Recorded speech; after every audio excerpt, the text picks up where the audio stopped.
Has ख़त्म होने के बाद गुस्ल के बगैर अगर मियाँ बीवी मुजामात कर लें, हम मिस्री कर लें, तो क्या इस बात की इजाज़त है?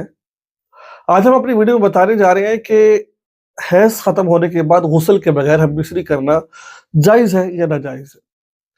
ये बात ज़हन में रखिए कि जब औरत हालत हैज़ में होती है तो नापाक होती है।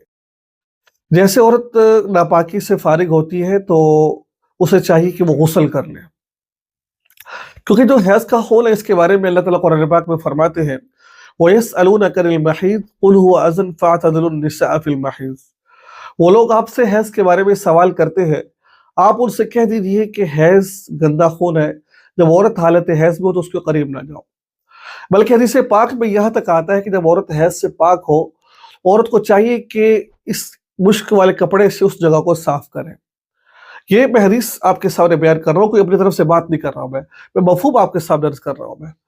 तो अगर तो हम देखें जायज़ नाजायज़ की बात करें, तो जायज़ तो है, मियाँ कर सकते हैं। जैसे बाज़ दफ़ा बीवी कहती है कि मुझे बाद में दोबारा फिर गुस्ल करना पड़ेगा, सर्दी है या फिर बार-बार बाल नहीं मुझसे वो यानी कि होते तो आप अभी कर लीजिए।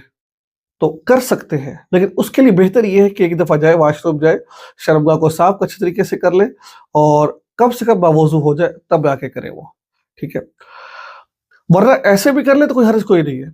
वरना मुस्तहब और असल तरीक़ाकार ये है कि औरत गुस्ल कर ले और गुस्ल से जब फ़ारिग हो, गुस्ल से फ़ारिग होने के बाद तब वो हक़्क़ ज़ौजियत अदा करे, ये ज़्यादा बेहतर है ये, उससे कि बगैर उसके कर लिया जाए।